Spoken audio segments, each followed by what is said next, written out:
Hello. तर बघा, वासना माणसाला कोणत्या थराला नेऊन घालीन ना, हाय का काय कल्पना? आज मी तुम्हाला देते कल्पना. मस्त मुद्दा घेऊन आले.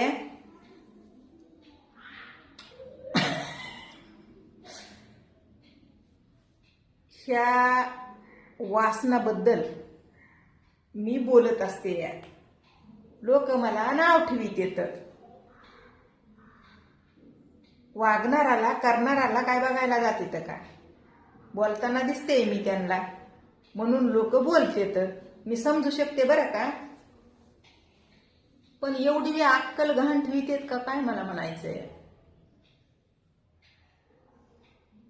वागणाराला आपण काय बघत बसलाव का? बोलणारा बोलायलाय, ते आपल्याला ऐकू येईलय. आपल्याला ऐकायचंय का नाही ऐकायचंय ते आपल्या मनावर आहे. बस सिंपल गोष्ट आहे बरं का. तुम्हाला जर ऐकूनच घ्यायचं असलं तर मग काय बोलायचं ती बोला जा, मला काय म्हणायचं ती म्हणीचा. बिंदास म्हणीचा, काय हरकत नाही. फॅन बंद केलाय, मच्छर चावायला देत. मच्छर चावायला देत. ह्या आमच्या इथं झाड झुडप आहेत व त्याच्यानं त्या झाडा झुडपावरले मच्छर चिलट, ते काय म्हणते ते किडीमिडी घरात येते दरवाजा उघडल्यावर. तर आता तेच गेलं ना. तर बघा,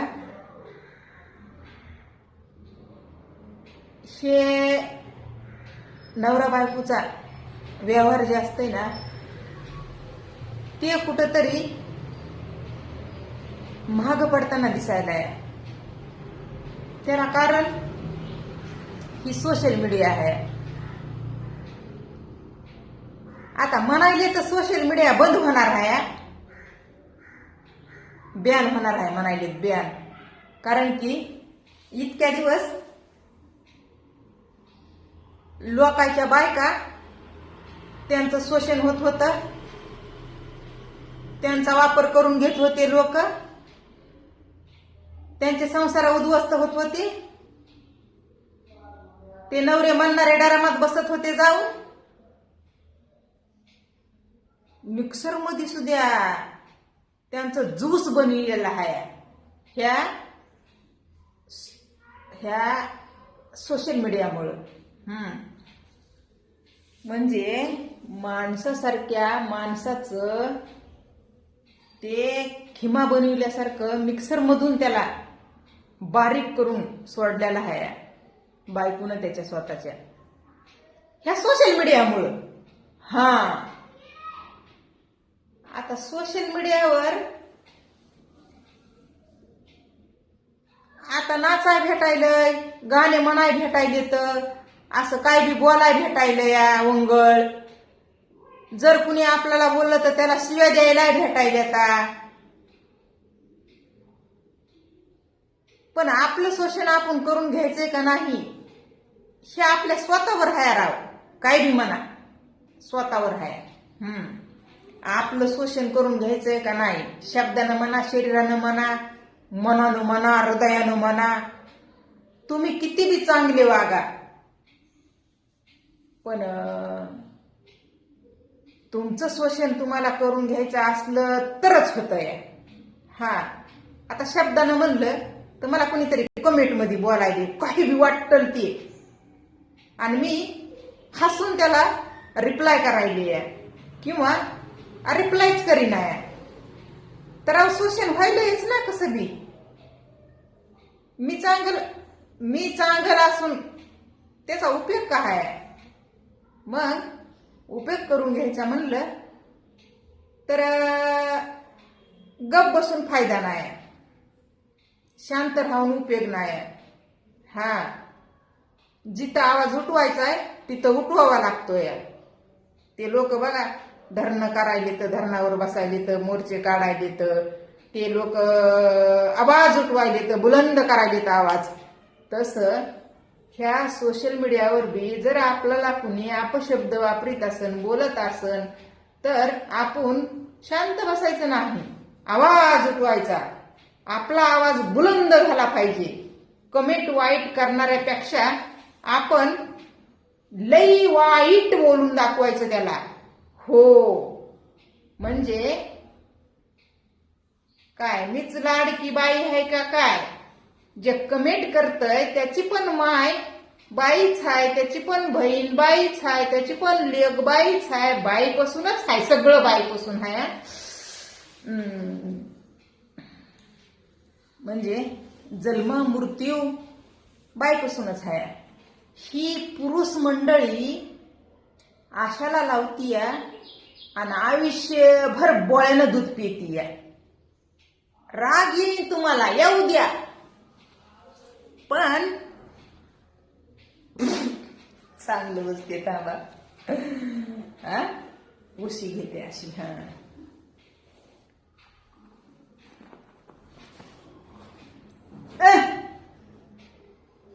राग येत असला तर येऊ द्या, पण तुम्ही शांत बसा. तुम्हाला काय करायचंय? तुम्ही तर नाहीत ना कुणाला बोलत वाईट कमेंट करून. अजिबात तुम्हाला लागूच होत नाही. हा, हे बोळ्यानं दूध पितेत म्हण का म्हणलं असं मी उगच? सांगा बरं, उगच कशी म्हणेन मी? नाही म्हणत. जन्म घेतेत बाईपासून आणि जिथून जन्म घेतेत आयुष्यभर तिलाच बेईमान होते तो. हा, जिथून जन्माला येतेत ना, 2-2.5 इंचाची एक हे आहे ती मामला, 2-2.5 इंचाचा मामला. पण त्या 2-2.5 इंचासाठीच असे वासनाहीन होते, असे वासनाहीन होते. म्हणून सुरुवातीला म्हणलं वासनापायी माणूस कुण्या थराला जाते ना तर कळतच नाही. म्हणजे बाईच्या त्या 2-2.5 इंचाच्या जाग्यातून जन्माला यायचं, जन्म घ्यायचा आणि जसं जन्माला आलंय तसं दूध प्यायचं. म्हणजे जन्म झाला की लगेच ट्या ट्या ट्या ट्या करताय पुरुष, ननुस कोकुलं बाळ असताना. मग ती माय जन्म देणारी लावती की छातीला तिच्या आणि दूध पाजिती बाळाला. हा, मग ते बाळ आईचं दूध पितय आणि मग मोठं होतंय. आणि मोठं झालं की मग ते आईला इसरून जातंय आणि बायकोच पितय.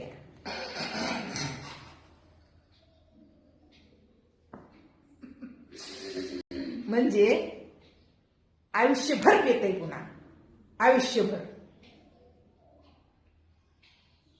मग बोळ्यानंच दूध पितय ती आणि पोट भरीतय. म्हणून म्हणलं बघा मी, बरं का.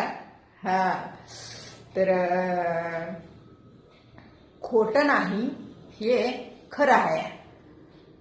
मग स्वतः किती बिज्ञान ज्ञान पाजळू द्या, बाई काय बोलायली बाबा, नुसतीच फालतू आहे. माय माय माय माय, ते तर लय सडका नासका कांदा असते तसं म्हणणारा. हा, कारण की ते तर माईचं दूध पिऊन मोठा झाल्याला, त्या माईचं दूध पिताना सुद्धा असं दूध पितय की त्या माईच्या म्हणजे दूध तर पिऊनच टाकतंय, पण रगत सुद्धा बाहेर काढतंय वसून वसून. असली अवलाद असती ती. माईला बायमान होणारी व माईच्या जीवाला जाणून नाही नसणारी अवलाद ती दुसऱ्या बायाला काय समजून घेणार आहे. हा, हे खरं आहे. नुसतं वसा वसा वसा वसा त्या माईला वसायचं, दूध संपवून घ्यायचं आणि पुन्हा तिचं रगत प्यायचं. हा, रक्त रक्त असेच असले सैतान, कळलं का. तर हे सोशल मीडिया बंद व्हायला पाहिजे, मला बी म्हणायचंय हे खरं आहे. म्हणजे मग कुठंतरी नाद कमी होईल. आता हे बायाचं शोषण जे म्हणलंय त्याच्यावर मी क्लिअर खट बोलले. ज्या बाया शोषण करून घेतात त्यांच्यावर माझा भरवसा नाही. त्यांच्या स्वतःच्या सुखी संसारात कधी आग लावून घेत्याना, कधी उद्ध्वस्त होत्याना, कधी नवऱ्याला ढगात पाठवित्याना. बाबा रे काय सांगता येत नाही. हा क्लिअर खट वागा ना बाबा, क्लिअर खट वागा. दुनियावर काय घेणं देणं आहे आपल्याला. पहिली गोष्ट आपल्या स्वतःचा आपण विचार करावा. नवऱ्याच्या परिवाराच्या अगोदर आपण आपल्या स्वतःचा विचार करावा. हा उद्या नवरा म्हणी तू हे असलं का बोलतीस ग, लोक बोलत तर बोलू दे तुला. ह्याचा अर्थ काय होतोय मग. उद्या लोक घरी येऊ दे म्हणते ना. नंबर तर मागत येतं सोशल मीडियावर. नंबर दे तुझा, नंबर दे तुझा, तायडे तायडे म्हणते. तर त्या तायडीच्या पुन्हा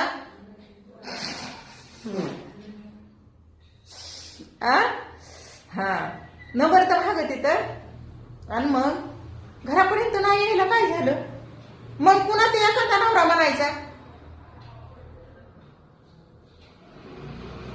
कोण होतं ग घरी आल्यालं, कशाला येऊ दिलंस तू. ह्याला काय अर्थ आहे करा. त्या नवऱ्यामध्ये बायमानी किती आहे बघा की. मग जिथल्या तिथं माणूस थोपवाय बघायलंय, रोकाय थांबवाय बघायलंय, आडवं यायलाय. म्हणजे जग जाहीर सोशल मीडियावर कशाला असलं बोलतीस. नाते गोते सोयरे धायरे पाहुणे रावळे समाज काय म्हणेन, काय समजीन तुला. काय बोलायली बाबा सोशल मीडियावर.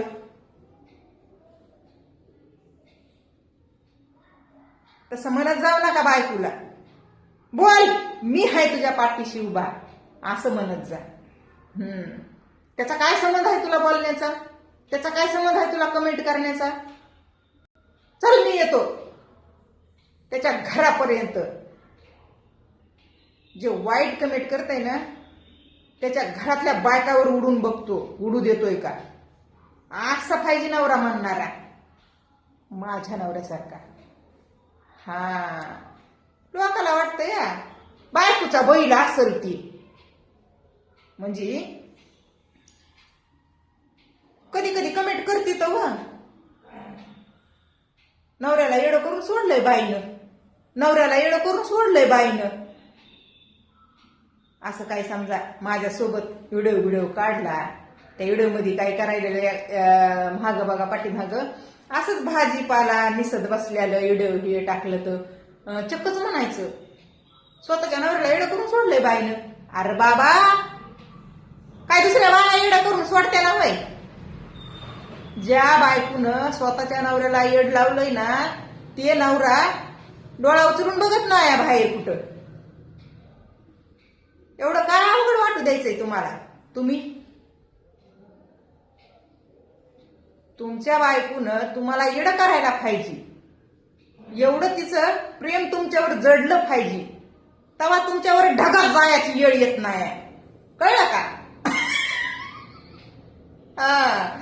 मग जरी ती नवऱ्याची एखादी वारी चूक भूल झाली कुठं कशी तर ती बायको समजून घेतीये, ऍडजस्ट करतीये. जसं की माझा नवरा